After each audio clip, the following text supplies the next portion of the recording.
And it is Carne, presented by the Autobarn Mazda of Evanston, 1015 Chicago Avenue. The show, backstage at Riot Fest 2019. This was recorded on the first of the 3 days, the Friday the 13th at Riot Fest. And I sat down and talked to Justin and Pat from the band Anti-Flag after they performed earlier in the day.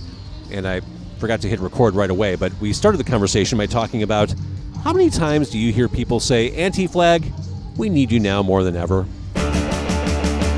It's Carne. Let's eat in the car. It's Carne. And now here's the star of our show, James Van Alstyne.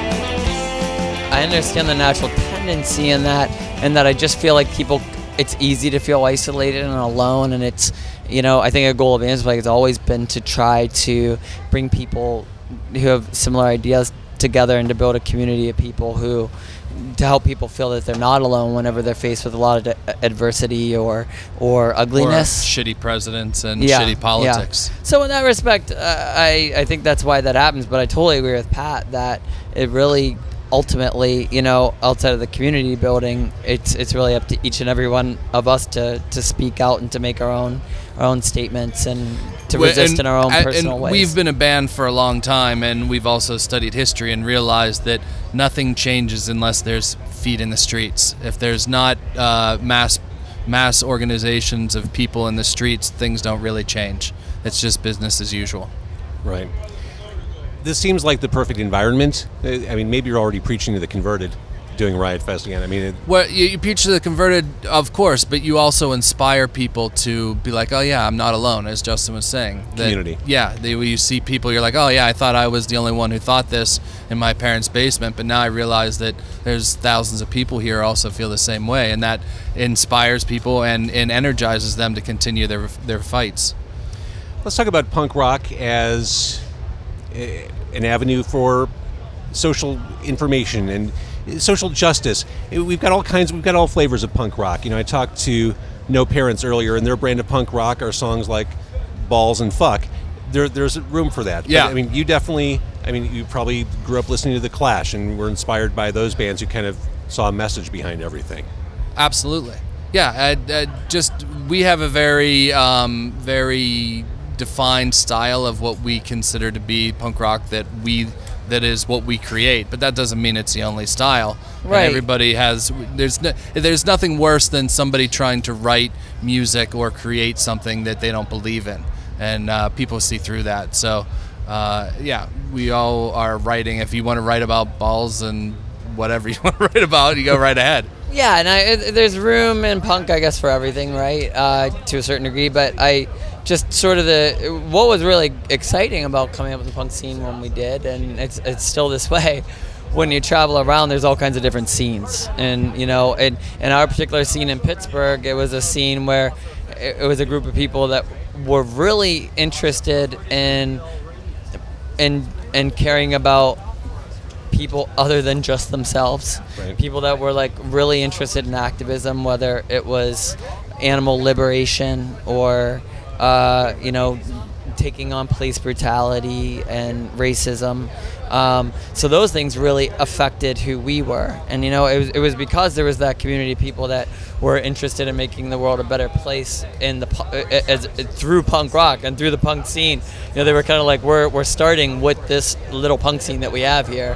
That's what drew me to punk rock. That's what I found exciting about punk rock, and that's why we created the kind of band that we created. It was just the influence of the local scene that we came out of. So I think people find punk rock in different ways, and they're attracted to it for different reasons. And you know, people start different kind of bands for their own, for what connects with them. Yeah, and I think punk rock is rebel music. There's many different things to rebel against, but it's definitely rebel music. Yes. Sorry, Did we blow your mind? My mind is so blown, man. That was. No, I had. You know how you have something and then it just it goes away. Staying on the political tip for a second. Is this coming year not the year for a third party? every year is a year for third party, and a fourth and a fifth and a sixth party. And the U.S., I love the quote that 2 parties is just slightly better than a 1-party system, and that's what we're dealing with right now. There's 2 parties are not going to cover what we need to cover. There should be many more voices in the world. Third party could derail, and we could have Trump again, or it could be the best thing in the world. You never know. Sure. 20 years since A New Kind of Army. Seems sorry, like what? 20 years since A New Kind of Army. It's been Wow. 20 years, 2 That's decades. hard to believe, yeah. Right. I guess that's the question. Can you believe it? That's an anti-flag record for those of you who don't know. Yeah. That came out clearly 20 years ago. It is hard to believe, yeah, because I remember very vividly making that record and what touring was like at that time, and it was a very different experience than it is today. Better or worse? Harder, probably.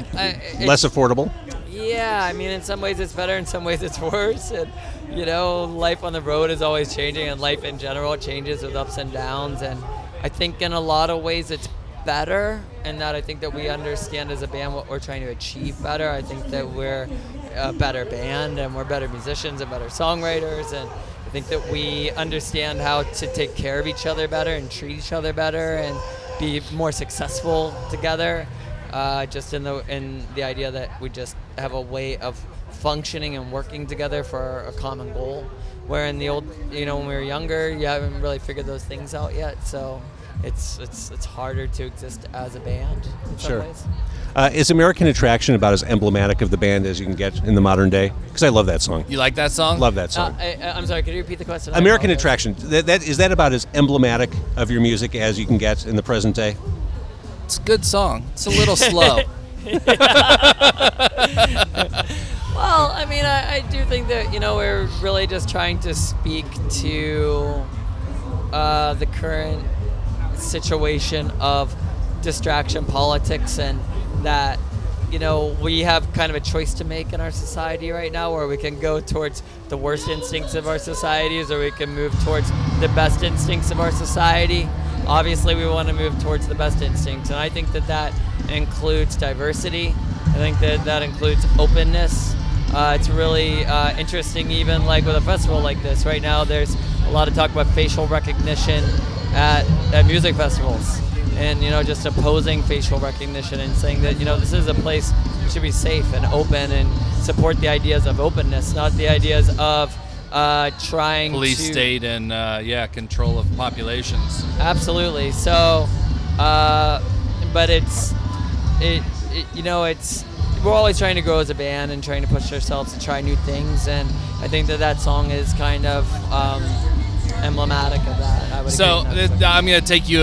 You can edit this out, but when we were on stage, off the stage right, there was a guy in camo on top of a platform, and I couldn't tell if he was a real person or a mannequin, or whether he was an active shooter, which I was watching, and I assume now it was a mannequin because he wasn't moving, but it was a really weird experience because the whole time I was watching it off the stage. Yeah. And I wasn't sure whether Riot Fest had paid to have kind of like a security system there. I was, through the first 3/4 of the set, I was trying to figure that out. But how messed up is it that these are the things that go through your head on stage? Yeah. Well, we were Absolutely. on stage when Paris went down, and so we were like, we weren't on stage in Paris, but we were on stage in Europe, and you realize that there is a fine line between safety and some jackass with a gun. And we were in France, so we were on tour in France, and so we had to go play, you know, the next night. Yeah. And there was talk about, do we do the show, don't we do the show, you know, and all of a sudden security's really ramped up, and we're, you know, issues that we hadn't faced before we're facing. Yeah, for sure. You know, I think that the positive that came out is we decided to do the show, and it became kind of like a healing experience and cathartic for people, which was really, but it obviously it really changed the tone of the kind of show that we did, and the show became something very different. And we have friends, you know, who we have friends in all kinds of bands, from basement bands to really big famous bands, and even just very recently, like one of our friends was playing a show, and they said that they'd had a bunch of threats called into the show, that there was going to be a shooter at the show, and making the choice: do you go on stage? How do we deal with this? And You know, so yeah, I mean, it's really strange to be on stage and just be worried, like, am I gonna get shot tonight? Right. And it's such a depressing fact that we're kind of at that place in our society. But also though the reality that most people that's obviously the exception and not the norm. Right. And that, you know, in general, most people are trying to work towards something positive and not something destructive in that way. So there won't be an American Winter? Is this not a trilogy? The American Winter? Oh, no, we don't have an American Winter coming up. Yeah, we went spring and fall. Yeah, we're that's done. it. We've had enough. Yeah. You got a whole Our emo phase is over. We are done enough seasons now, yes. time to move on. All right, so what's on deck for Andy Flag? What's coming up? Well, we're working on a new record, and hopefully it'll be out in the next couple months. And well, yeah, it'll actually be out in January. Are we allowed Right. to say that Yeah, yet? yeah. Oh, okay. Oh, they were not. Yeah, hot off the presses. Yeah. Yeah, well, I never know what I'm allowed to say and what I'm not allowed to say about new records. Yeah, you're probably right. Yeah. Oh All right. my God. You're breaking the rules. Cat's out of the bag. So we talked about you 20 years ago.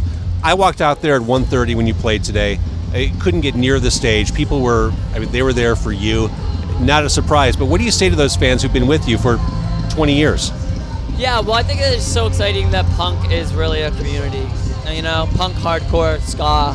I mean, it's and that to me is like, you know, when we started this band, Nazis coming to a show was a pretty typical thing. And, you know, there were a lot of people that came together and said, this is what we want this music community to be. You know, we want it to be a place that's free of racism, sexism, homophobia.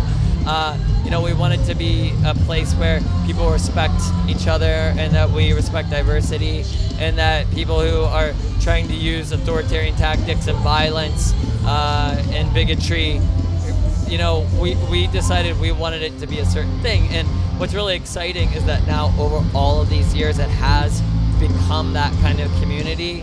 And it wasn't just a flash in the pan. It's a really viable, tangible, important place. And a lot of people come here because this is home for them. This is a family for them. I mean, that's how it is for us. I mean, and it's so inspiring to me that I go to a show like these days, whether I'm playing it or whether I'm just going as somebody to see the actual bands, or it's so much more than just a music. You know, it's so much more about music or a festival.